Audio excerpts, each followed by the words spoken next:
Hello, everyone. Welcome back to Deep Waves Transformation. Today's guest is someone doing deeply important work along with myself, helping people break free from toxic patterns and reclaim their power after emotional trauma. Please welcome Kyle Miller, a life coach and the founder of Kyle Miller Coaching, where he specializes in helping clients heal from narcissistic abuse, rebuild their identity, and create a life rooted in clarity, confidence, and purpose. Drawing from a personal experience and professional insight, Kyle provides grounded, actionable coaching to support survivors in recognizing manipulation, breaking free from trauma bonds, and finally feeling like themselves again. Based in Idaho, Kyle works with clients worldwide and is on a mission to shift the conversation around abuse, healing, and what it really means to thrive after being controlled or diminished. Kyle, welcome to the show. I'm so honored to have you on today. How are you? I'm really good. Thank you for having me on. I'm really excited about this. Oh, you're most welcome. Thank you. So, Kyle, your work focuses on helping people heal after narcissistic abuse. Can you share what led you to this path? Was it a personal experience, a professional calling, or both? Yeah, I guess I can start off with I started studying personal development almost 20 years ago. And then I was married for quite a while, and that relationship was almost 14 years. And I worked on myself a lot throughout and really just didn't have any idea that it was abusive.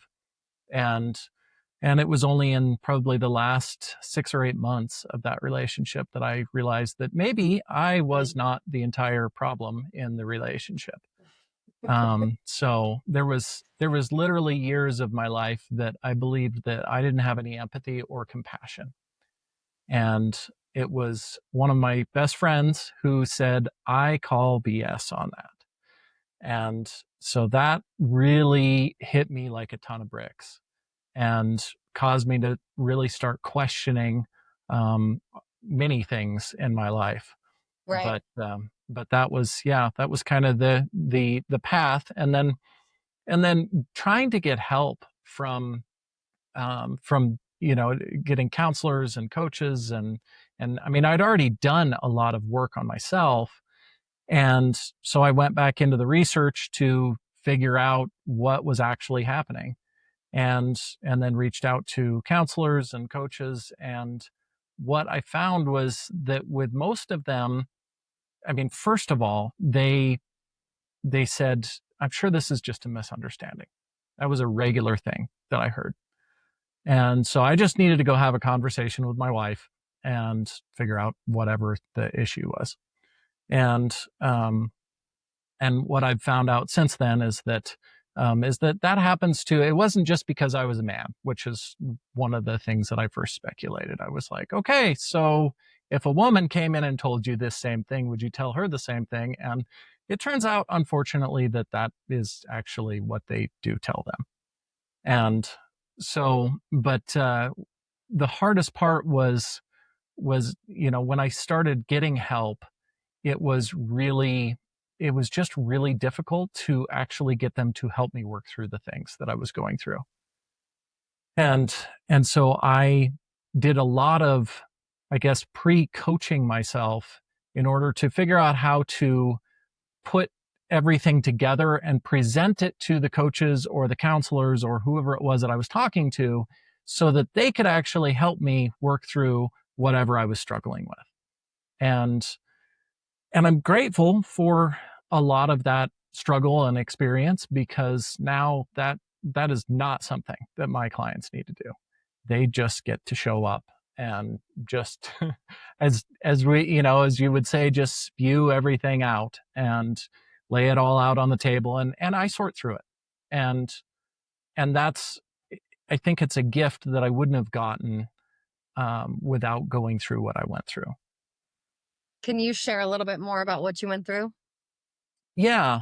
Um, so there really wasn't. I mean, there were probably a little bit of of physical things that I went through, but a lot of it was very subtle manipulation and abuse. And I think, Because I want to one of make it clear to the audience what the examples are behind everything you're speaking about. So if you had been yeah, through a certain situation, let's follow that up with an example.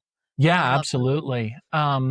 So one of the recurring things that happened was I raised two stepdaughters.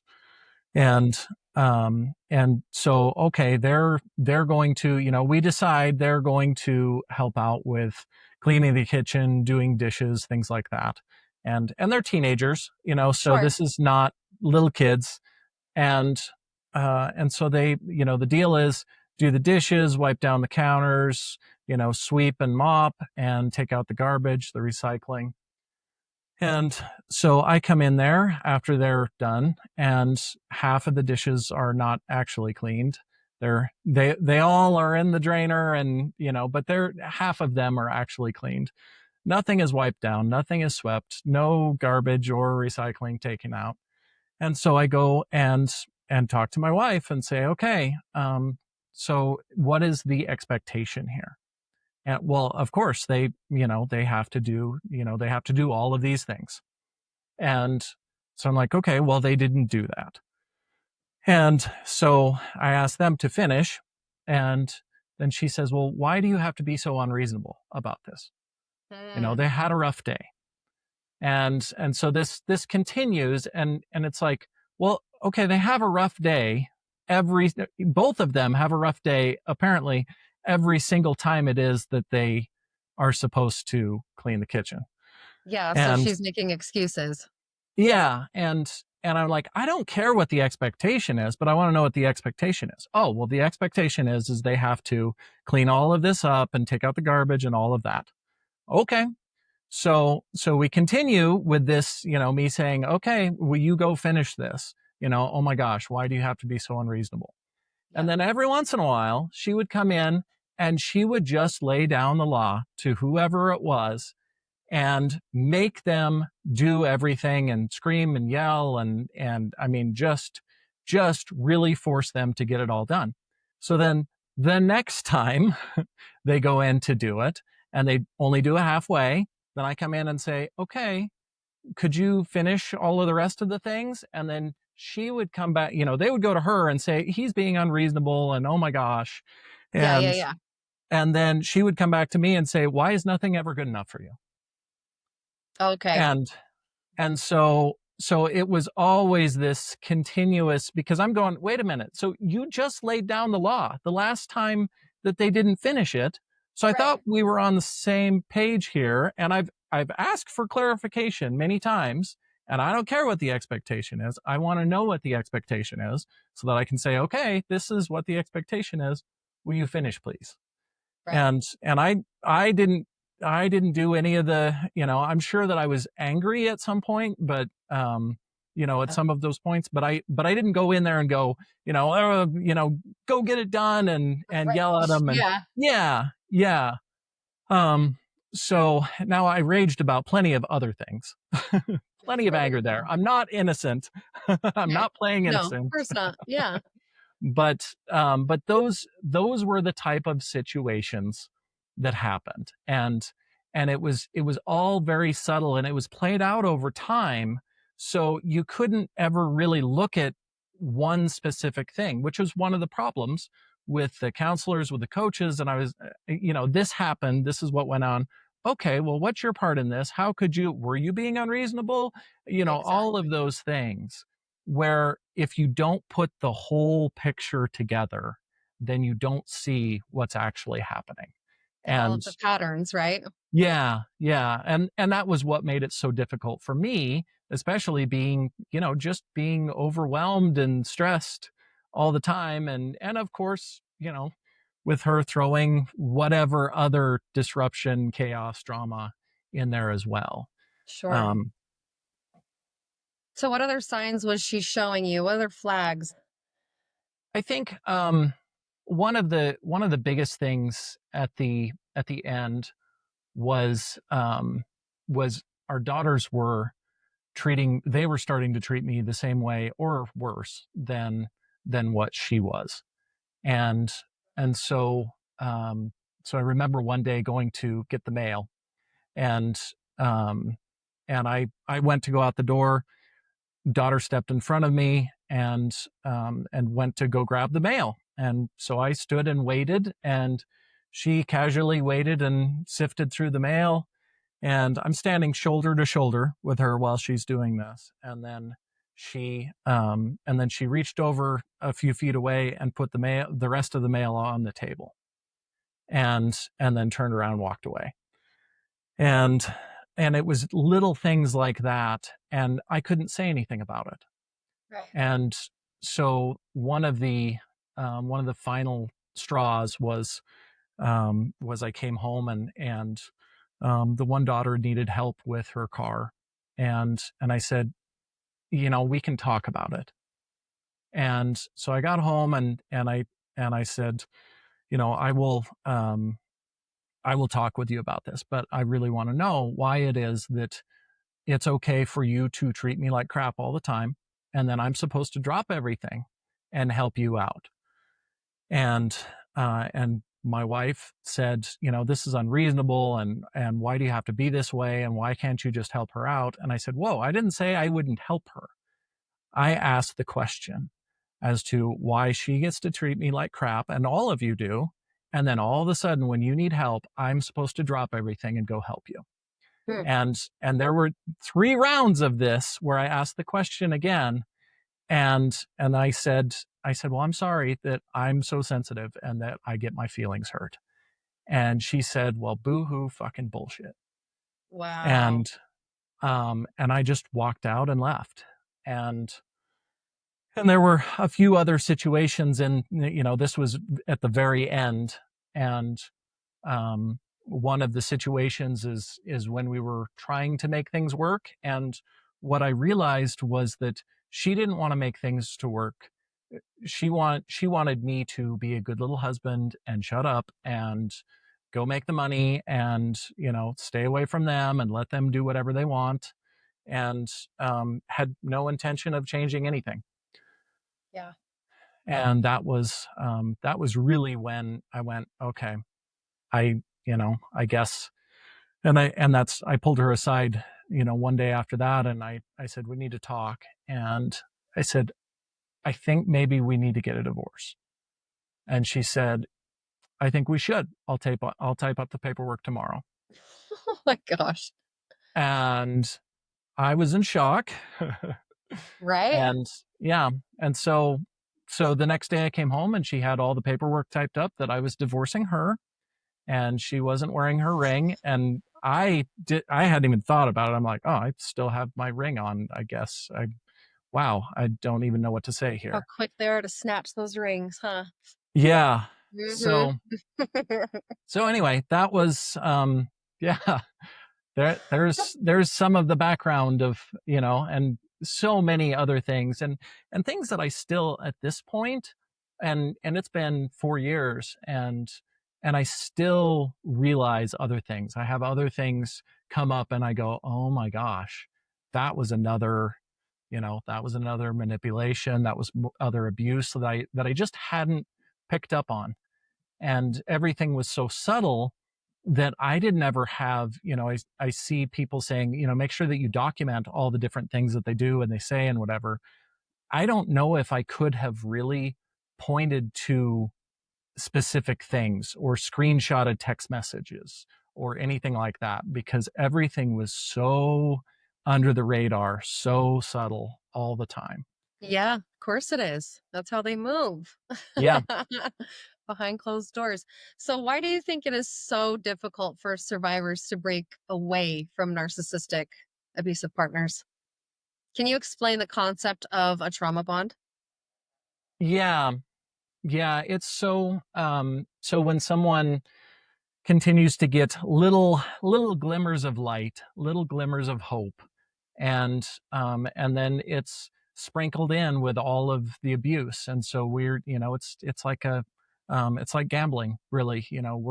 we're coming back for more and more, and hoping that we can get that little bit of breadcrumb. And it's, it's the same person that saves us, that Mhm. loves us, that supports us, that is the one that's hurting us. And that is incredibly disruptive to our nervous system. And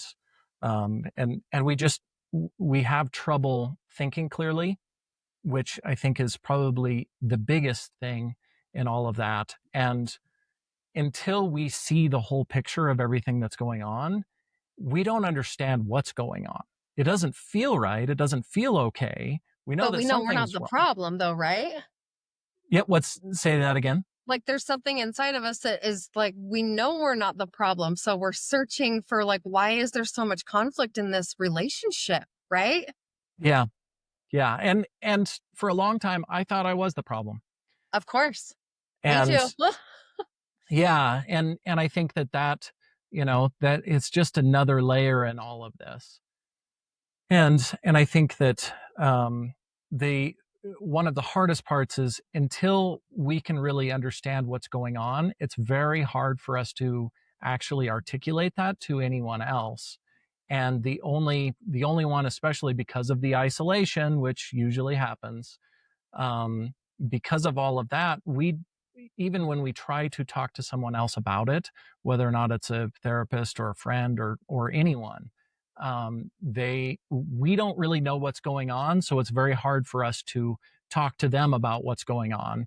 And Exactly. so then they're going, well, I don't know what's wrong here. I mean, maybe you should talk to your wife.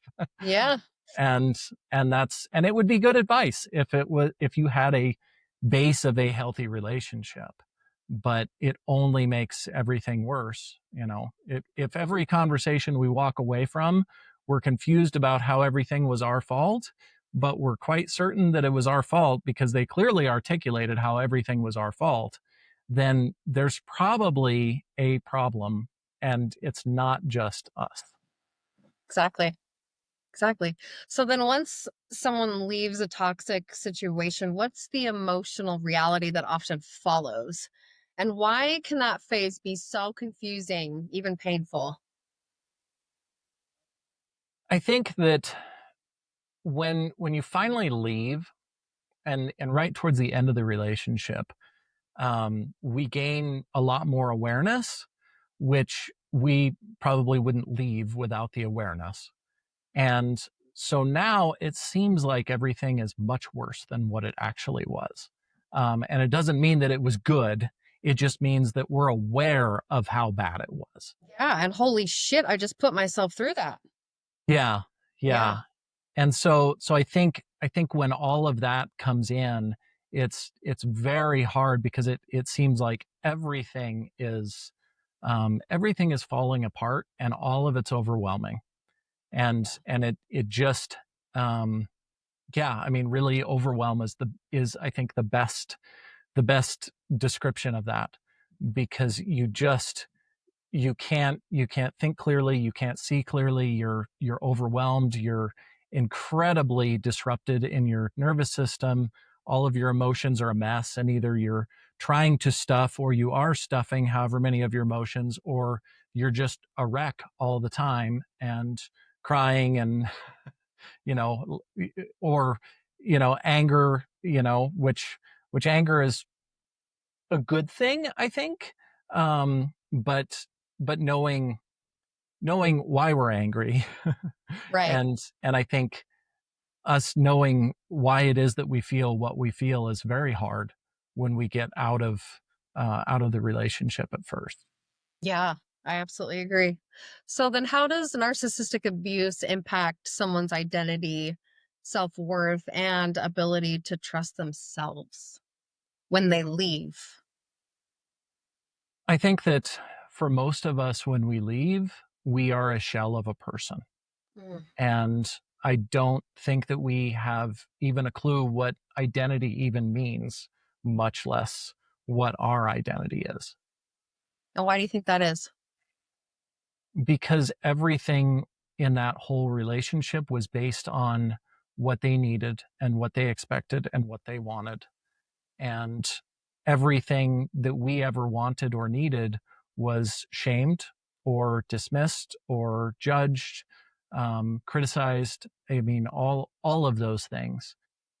And so it's very hard to. I mean, we suppress all of those things so that we aren't in trouble, so that maybe we can have love, maybe we can have connection.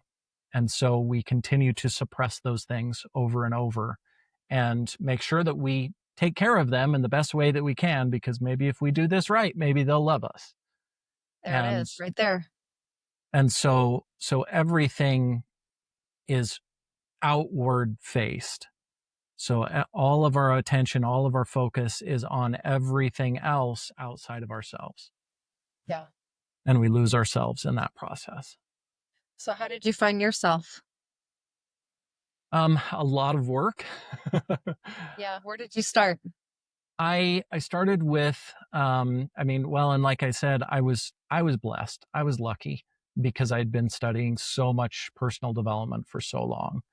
And so I dove into that so that I could understand what actually happened. What did I just go through?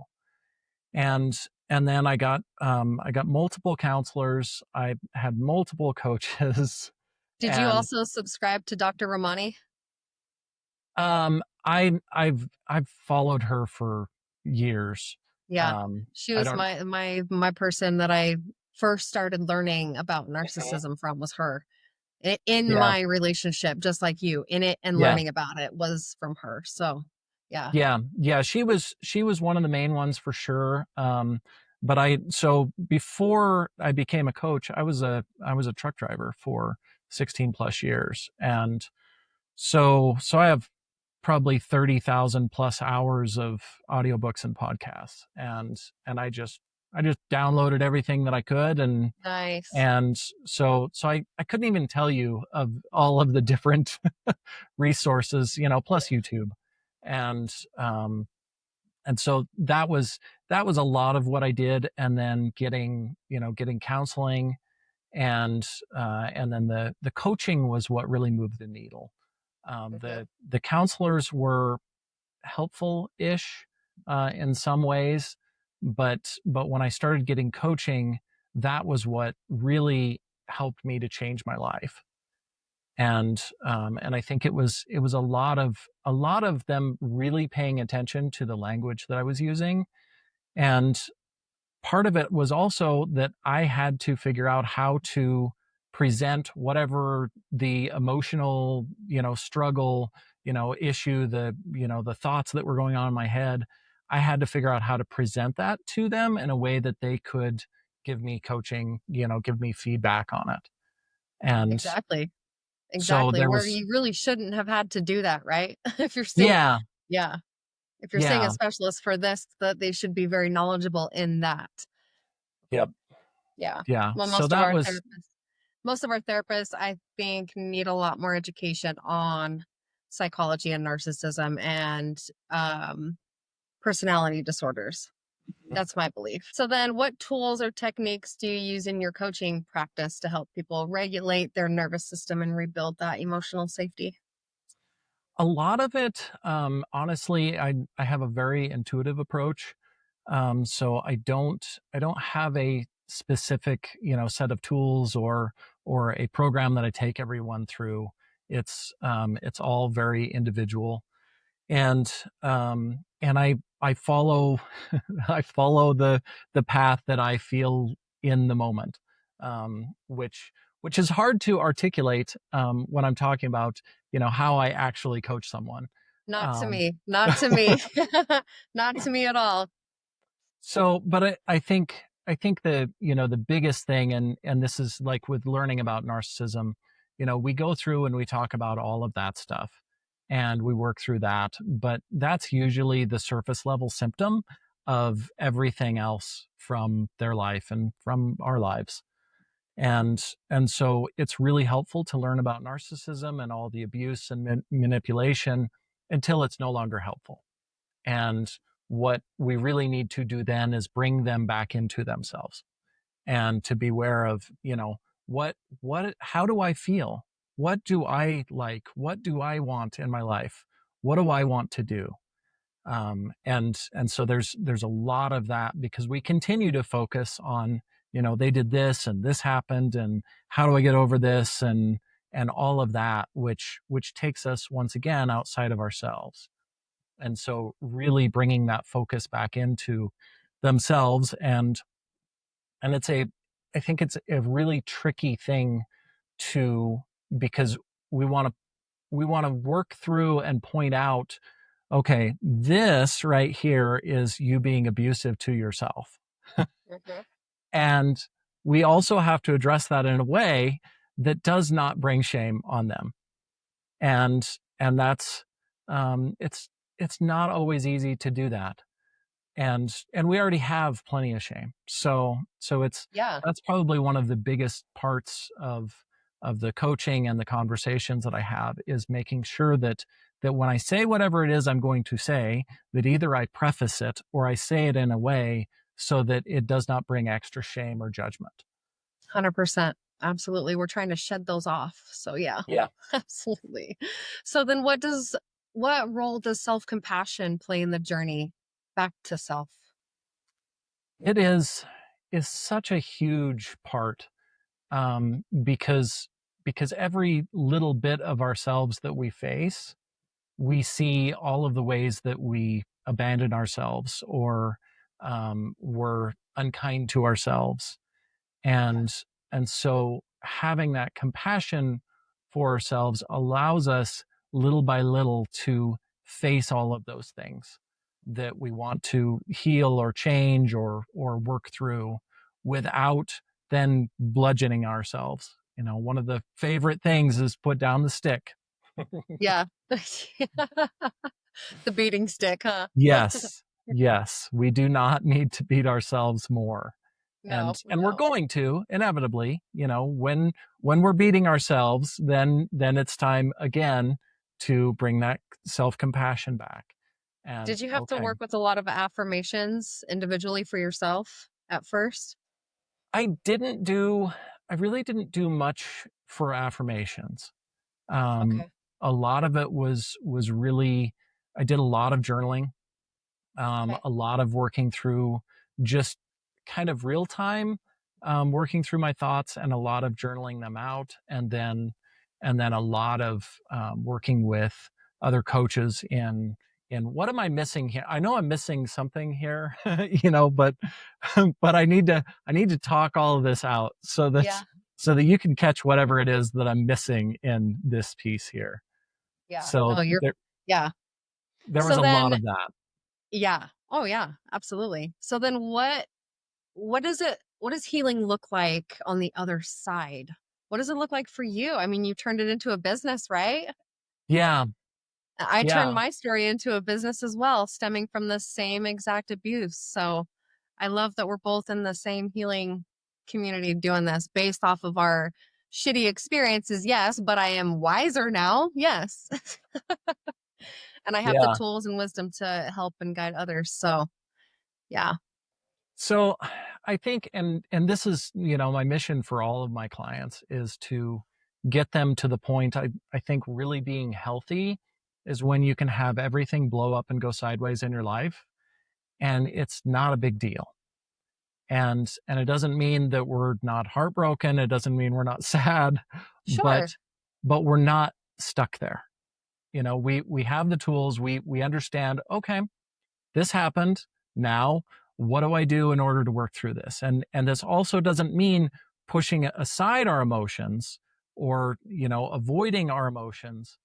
It means allowing them to come up and knowing that nothing's wrong with us. Sit with the And uncomfortableness for a minute. yeah, yeah. And knowing that we can work through it, and really that it's no big deal, whatever it is. Yeah. And I think that's really what being healthy on the other side looks like. That's amazing. Yes, I agree. And really learning how to tap back into that heart center because we lost it. Yeah. Yeah, very much. Yeah.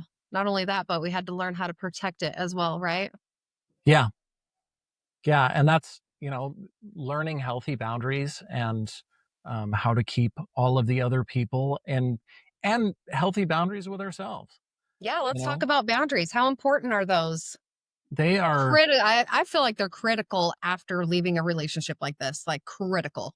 yeah, yeah, I agree, and I think, the boundaries with everyone else. I know that some people would maybe disagree, but I think, especially after we just get out, perhaps assume everyone as a toxic person until proven otherwise, because It's literally what I said too. we That's funny. we probably Everybody's a have. threat. Danger, danger, danger. Yeah, Yeah. yeah, Hmm. and because, especially, if we've had one narcissist in our life, we probably have more. And the one part that I didn't talk about in my story is I discovered, as soon as I figured out that my ex-wife now is a toxic person or potentially a narcissist. Then I also discovered, right in the same week or so, that my boss also was. There you And go. so that was a neat experience. But I think that the boundaries, and really putting up walls, even though that's not necessarily a healthy boundary, I think putting up walls in the beginning is safer in some ways, until we can learn how to build those healthy boundaries, and including with ourselves, so that we are not being abusive to ourselves, because So that who are we setting boundaries with? Is it ourselves or with people around us, society? I think it's with both. I think that setting the boundary with ourselves is, whoa, okay, you're being abusive right now to yourself. You're being mean, and that's because what that is setting a boundary with yourself. Okay, I know that I just called myself all kinds of names because of the mistake that I made, or something I did, or any of those things, but that's not okay. And it's not okay for me to speak to me that way, and that's a boundary with yourself. And then with everyone else, pulling back if you need to, not talking to people, not hanging out with people, how whatever you need to do in order to make sure that you are in a safe environment. I think the biggest thing that we can have, especially after we get out of those relationships, is just an unbelievably boring life, where we just have everything dialed in routine, and we do nothing, essentially, Yeah. aside from going to work, eating, I mean, taking Yeah. care of ourselves in whatever way. But we're probably going to be exhausted all the time, and we're probably going to Oh feel my like God, exhausted. yeah, like I'm sleeping too much. This is ridiculous. I can't believe how tired I am and how much I sleep. And that's normal. That's But but never had any idea that it was because of this relationship that I was in. I just thought I was tired. Yeah. But they really do a toll Yeah. on your Yeah. mental, on your physical. You just need rest. Yep. A whole 365 days, just rest. So, yeah, I get what you mean on that. Yeah. Yeah. And I think, just and a lot of people say, well, just stay busy. Stay busy, and that way, you don't have to think about it and all of that. And I think that is some of the absolute worst advice that we get from anyone. Yeah. And I think, yeah, having a boring life where we don't really do much of anything unless we really want to, and make sure that it's with safe people. And if people are not being kind about whatever it is, it doesn't matter. Really, really, truly, everything. If they're not being kind, then just leave. Just go back home, get away from them.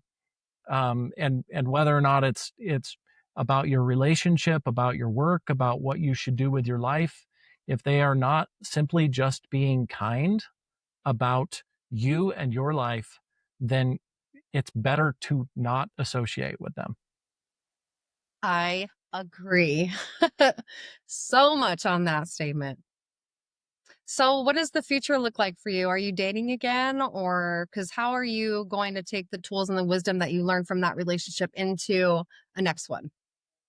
So I I've dated a couple of suspect toxic people, Okay. and then I think I moved forward, and I think the last relationship I had was with an avoidant, Okay. which is kind of right on point, I think. Yeah.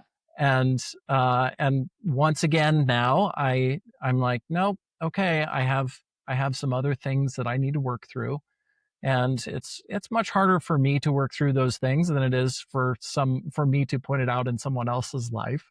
So I get help with that for sure, because I want to I want to make sure that I don't have any wounds, that I don't have anything that I haven't unearthed and worked through before I get into another relationship. And I realize at the same time that there are things that I won't see until I start to get into another relationship or start dating, because that brings up anything you haven't uncovered that will Oh, show yeah. up when you start dating. Oh my gosh, let me tell you. But that's the best part though, is like Yeah. finding somebody at the end of all of this that has that compassion, has that Definitely. empathy for you. And that way you guys can grow and love together. You Yes. know, you don't have to do it all alone. You can do it together. Yeah. That's the key right there. You're not supposed to do it all alone. Yep. You're supposed to find that partner that really provokes the best out of you and Yep. sees your full potential and doesn't give up when you Yep. have a setback. Yep. And gives you the space and the compassion to work through Right. those things. Yeah, absolutely. So, what's something you wish every survivor of narcissistic abuse knew right now, even if they're still in the middle of the mess? I mean, first of all, you're not crazy. Mm. No matter no matter what anyone says, no matter what anyone thinks, you're not crazy. And what your experience is, even if you don't completely understand what it is, you get to feel the way that you feel, Yeah. and no one else gets to say anything about it. Hmm. Exactly. Well, Kyle, is there anything else you want to leave our audience with today? I think the biggest thing is to just be kind to you. And when you're not being kind to you, because we all are going to go through that, then allow yourself again to be kind to you. I think it's the kindness and the awareness and all of those things we talk about. Um, I think that so much of that is very much like getting a hug from, a best friend. Mm-hmm. And we have to allow them to hug us. And the same with them. They have to allow us to hug them. And that's what so many of the pieces of healing are, is they're allowing ourselves to forgive ourselves, allowing ourselves to love ourselves. Yes. Give And yourself a big hug. yes, yes, You have very, to very much sometimes. so. Yeah. Yeah. Well, what an incredibly honest and powerful conversation, Kyle. Thank you so much for showing up with so much wisdom, compassion, and clarity. Thank you for having me on. I really appreciate this. This Absolutely. was a I mean, really your great. work is not only helping people heal, it's helping them reclaim their power and identity Yeah. after years of it being silenced or manipulated.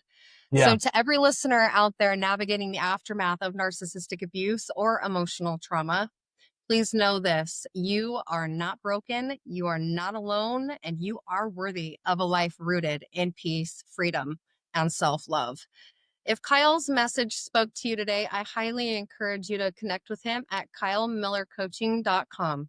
You deserve support that's safe, honest, and empowered. As always, thank you for tuning in to the Deep Waves Transformation Podcast. If this episode helped you or could help someone you love, please share it, leave a review, and tag us on social media. We're building a healing movement, and your voice matters. Until next time, keep rising, keep healing, and keep choosing you.